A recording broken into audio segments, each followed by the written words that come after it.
بسم الله الرحمن الرحیم د مفید الطالبین د خطبه ترجمه او تشریح په اولنی سبق کې ویل شو.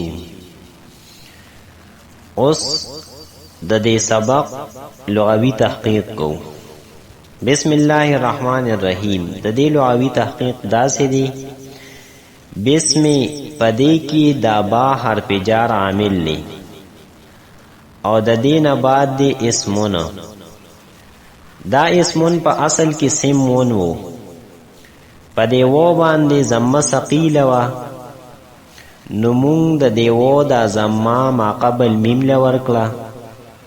د دیو نه چې کوم مخکې میم دی دی له مونږه د دیو دا زمه ورکړه او ووم حذف کو، یعنی ووم لرې کو. او چې کله مونږ دا وو لرې کو نو د دیو محذوف په بدل کې مونږ په اول کې حمزه وصل مکسور روړه، نو دا د سمون نه اسمون شو.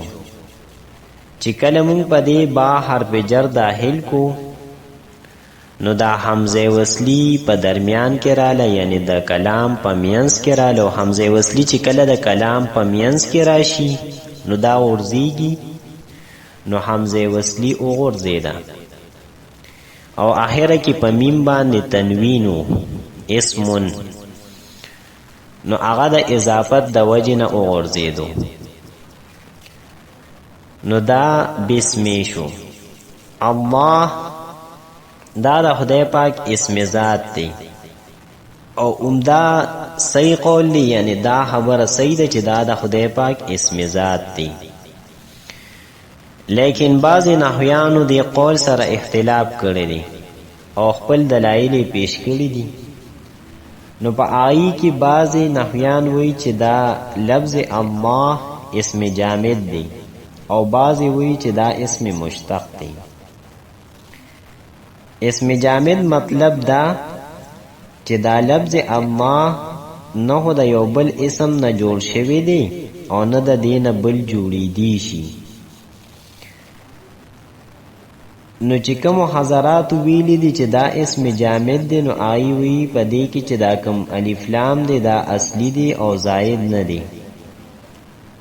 شاید چای دی خبره ته فکر کړي چې څنګه د خدای پاک ذات د چانه پیدا نه دی او نه د خدای پاک نه څوک پیدا دی، نو دقه سي د خدای پاک دا نوم دا نه د بل اسم نه جوړ شوی دی او نه د دین بل اسم جوړی دی شو. دا د اسم جامد تعریف دی.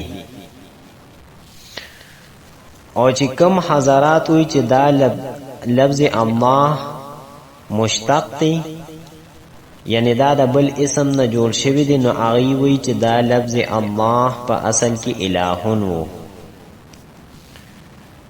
نو په الہون کې په اخره کې په ها باندې چې کوم تنوین دی دا مونږ حذف کو او د دې په بدل کې په اول کې الف لام رولو. نو چې دام رولو نو د الہون الله شو.